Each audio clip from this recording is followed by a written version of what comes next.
2026 T20 ലോകകപ്പിനുള്ള ഇന്ത്യയുടെ ടീമിനെ പ്രഖ്യാപിച്ച സമയത്ത് ഏറ്റവും അധികം ചർച്ചയായത് ശുഭ്മാൻ ഗില്ല് ടീമിൽ നിന്ന് പോവുകയും പകരം റിങ്കു സിംഗ് ടീമിലേക്ക് എത്തുകയും ചെയ്തു എന്നുള്ളതാണ്. അതുപോലെ തന്നെ ജിതേഷ് ശർമ്മയെ മാറ്റി നിർത്തിക്കൊണ്ട് ഇഷാൻ കിഷൻ ടീമിലേക്ക് സ്ഥാനം പിടിച്ചു എന്നുള്ള ഈ ഒരു രണ്ട് പ്രധാനമായിട്ടുള്ള മാറ്റങ്ങളാണ് ഏറ്റവും അധികം ചർച്ചയാകുന്നത്.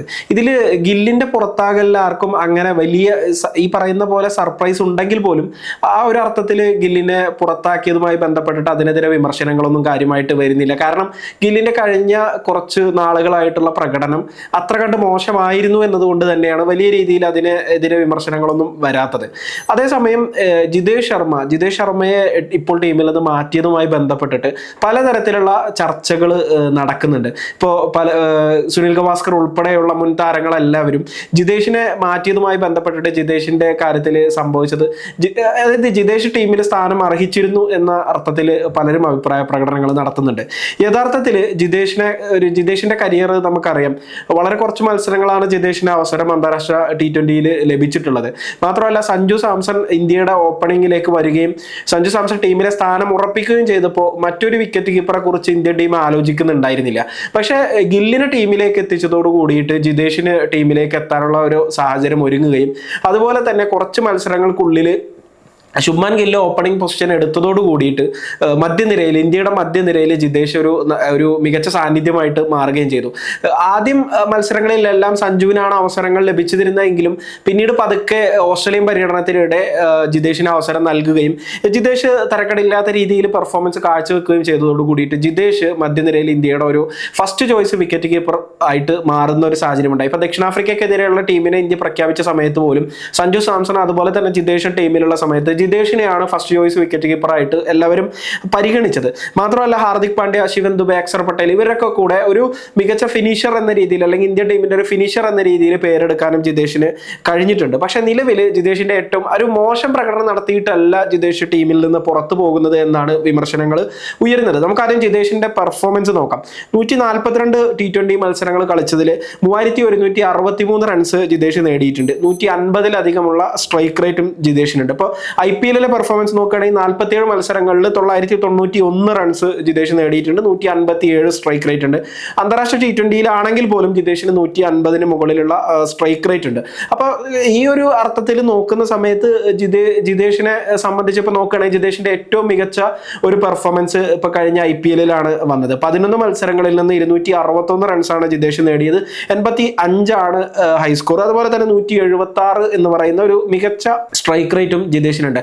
അതായത് നല്ല ക്വാളിറ്റി ഉള്ള എതിരാളികൾക്കെതിരെ പോലും മികച്ച പെർഫോമൻസ് കാഴ്ചവെക്കാൻ ഒരു ഫിനിഷർ എന്ന രീതിയിൽ പേരെടുക്കാൻ ജിതേഷ് ശർമ്മക്ക് സാധിച്ചിരുന്നു എന്നതാണ് യാഥാർത്ഥ്യം. ഇപ്പോൾ ജിതേഷിന്റെ നമുക്കറിയാം IPL ക്യാമിയോകൾ നോക്കുകയാണെങ്കിൽ ചെന്നൈക്കെതിരെ 6 ബോളിൽ 12, അതുപോലെ തന്നെ മുംബൈക്കെതിരെ 19 ബോളിൽ 40, പിന്നെ രാജസ്ഥാനെതിരെ 10 ബോളിൽ 20. പിന്നെ ഏറ്റവും എടുത്തു പറയേണ്ട ഒരു പെർഫോമൻസ് ലക്നൌവിനെതിരെയാണ്. ലക്നൌവിനെതിരെ രജത് പട്ടിദാറിന്റെ അഭാവത്തിൽ ജിതേഷ് ക്യാപ്റ്റനായി വരികയും ഒരു ഘട്ടത്തിൽ ഒരു വലിയ 200-ന് മുകളിലുള്ള ഒരു റൺസ് ചേസ് ചെയ്യുന്ന സമയത്ത് ഒരു ഘട്ടത്തിൽ 123-4 എന്ന രീതിയിലേക്ക് ആകുന്ന ഘട്ടത്തിൽ 6-മനായിട്ട് ക്രീസിലേക്ക് വരികയും ജിതേഷ് 33 പന്തിൽ 85 റൺ നേടി നോട്ട് ഔട്ട് ആവുകയും ആ മത്സരം ഏറ്റവും പ്രഷർ സാഹചര്യമായിരുന്ന ഒരു സമ്മർദ്ദ ഘട്ടത്തിൽ ലക്നൌവിനെതിരെ RCB വിജയിപ്പിക്കുന്ന ഒരു സാഹചര്യം കൂടി ഉണ്ടായി. ഇപ്പൊ കഴിഞ്ഞ IPL RCBയുടെ ഈ പറയുന്ന കിരീട വിജയത്തിൽ ഒരു നിർണായക പങ്ക് വഹിക്കാൻ ജിതേഷിന് കഴിഞ്ഞിട്ടുണ്ട്.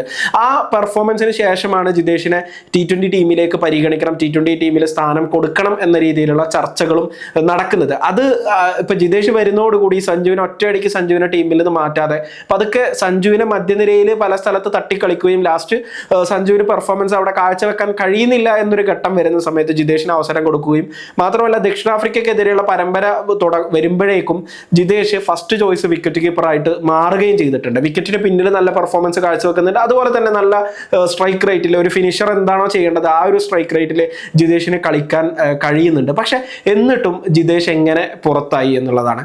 ജിതേഷ് എങ്ങനെ പുറത്തായി എന്ന് ചോദിക്കുമ്പോൾ അതിൽ വളരെ പ്രധാനപ്പെട്ട ഒരു ഘടകമുള്ളത് ശുഭ്മാൻ ഗില്ലിന്റെ മോശം പെർഫോമൻസ് ആണ് ജിതേഷിന് തിരിച്ചടിയായതും അതേസമയം സഞ്ജുവിന് നേട്ടമായതും എന്ന് നമ്മൾ പറയേണ്ടതായിട്ട് വരും. സ്വാഭാവികമായിട്ടും ഗില്ല് മോശം ഫോമിലേക്ക് പോയത് കൊണ്ട് സഞ്ജുവിനെ തന്നെ മികച്ച ഫോമിൽ ഓപ്പണിംഗിൽ കളിച്ചുകൊണ്ടിരിക്കുന്ന സഞ്ജുവിനെ തന്നെ ടോപ്പ് ഓർഡറിലേക്ക് വിക്കറ്റ് കീപ്പറായിട്ട് കൊണ്ടുവരാൻ ഇന്ത്യ നിർബന്ധിതനായി. മാത്രമല്ല ശുഭ്മാൻ ഗില്ല് ടീമിൽ നിന്ന് പുറത്താകുന്ന സാഹചര്യം ഉണ്ടായി. പകരം എത്തിയത് റിങ്കു സിംഗ്. സ്വാഭാവികമായിട്ടും ഫിനിഷർ റോളിൽ റിങ്കു സിംഗിനെ ഇന്ത്യ കൊണ്ടുവരികയും അതോടൊപ്പം തന്നെ ഓപ്പണിങ്ങിലേക്ക് ഒരു മൂന്നാമത്തെ ഒരു ഓപ്ഷൻ വേണം. അത് ഒരു വിക്കറ്റ് കീപ്പർ ആണെങ്കിൽ വളരെ നല്ല ഒരു ടീം കോമ്പിനേഷന്റെ കാര്യത്തിൽ വലിയ മാറ്റങ്ങളൊന്നും വരുത്തേണ്ടി വരില്ല. അപ്പോൾ സഞ്ജുവിനെ സംബന്ധിച്ച് സഞ്ജു ആണ് വിക്കറ്റ് കീപ്പറായിട്ട് കളിക്കുന്നതെങ്കിൽ സഞ്ജുവിനെ ഏത് പൊസിഷനിൽ കളിപ്പിക്കണം എന്നുള്ള രീതിയിൽ കൺഫ്യൂഷൻ ആയിരുന്നു കഴിഞ്ഞ കുറച്ച് പരമ്പരകളായിട്ട് ഉണ്ടായിരുന്നത്. അതിന് കാരണം ഗില്ലാണ്. അപ്പോൾ ഗില്ലിന്റെ പെർഫോമൻസ് മോശമായതോട് കൂടിയിട്ട് ഗില്ലിനെ മാറ്റി നിർത്തുന്ന ഒരു സാഹചര്യം ഉണ്ടായി. സഞ്ജുവിന് ടീമിലെ സ്ഥാനം ഉറപ്പിക്കുന്ന ഒരു സാഹചര്യം ഉണ്ടായപ്പോൾ അതിൽ ഏറ്റവും കൂടുതൽ പണി കിട്ടിയത് ജിതേഷിനാണ്. ജിതേഷിന് ടീമിലെ സ്ഥാനം നഷ്ടപ്പെടുന്ന ഒരു സാഹചര്യം ഉണ്ടായി. കാരണം ഒരു വിക്കറ്റ് കീപ്പറായിട്ട് സഞ്ജു കളിക്കുമ്പോൾ ഒരു ബാക്കപ്പ് വിക്കറ്റ് കീപ്പറായിട്ട് ഒരു ഓപ്പണർ തന്നെ വരണം എന്നുള്ള ഒരു തീരുമാനം ഇന്ത്യക്ക് ഉണ്ടായിരുന്നു. അപ്പൊ അഗാർക്കർ അത് വളരെ വ്യക്തമായിട്ട് ടീമിന്റെ ഈ പ്രഖ്യാപനത്തിൽ പറയുകയും ഉണ്ടായി. ഒരു ടോപ്പ് ഓർഡറിൽ കളിക്കുന്ന വിക്കറ്റ് കീപ്പർ ബാറ്ററെയാണ് നമുക്ക് ആവശ്യം എന്നുള്ളത്. അപ്പൊ അങ്ങനെ വരുമ്പോൾ ഈ ജിതേഷും കൂടി ടീമിൽ ഉണ്ടാകുന്ന സമയത്ത് സ്വാഭാവികമായിട്ടും ഓപ്പണിംഗിൽ ഇന്ത്യക്ക് ഒരു തേർഡ് ഓപ്ഷൻ ഇല്ലാതെ വരും. അപ്പൊ ഗില്ലിനെ മാറ്റി നിർത്തിയതോട് കൂടിയിട്ട് അപ്പൊ അതുകൊണ്ട് തന്നെ ഇഷാൻ കിഷനെ പരിഗണിക്കുകയും ഇഷാൻ കിഷന്റെ സമീപകാലത്തുള്ള സയ്യിദ് മുഷ്താഖ് അലി ട്രോഫിയിലെ പ്രകടനവും ഇവിടെ നിർണായകമായി മാറി.